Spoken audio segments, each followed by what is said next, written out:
Hello everyone, my name is Bombshow. You're welcome to my channel. It's Bombshow Television. Musha my latest musha zvinopisa zvega.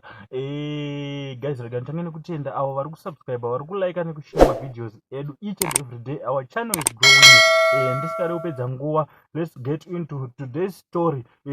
Ndisingakanganwe vandai advertisera zvekuti vanopa chikafu kuma construction companies, parties vari kupa kutenda. Guys, kana une business rako futi raukuda kuti riitwe mudziginyira wekuita sei wekuti advertiswe panapa, number ndichaisa description of this video.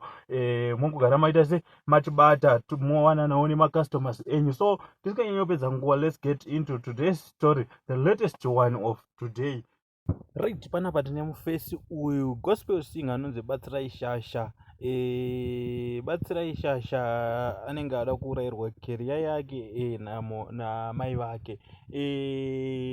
Vamwe vanoona kuti how, let's see macomments ari panapa. Anzoudza mai vako vakwane vasangohakira nyaya dzisinei nawo or else vaite zvekukwesha wazukuru nhova.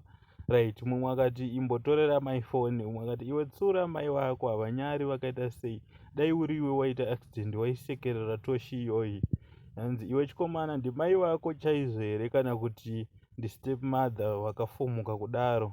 Batsirai, mai vako vakaramba vakadai vanokuurayira career, tsura muchembere. So muchembere ndofunga vanga vaseka accident yakaitika kuna madam boss.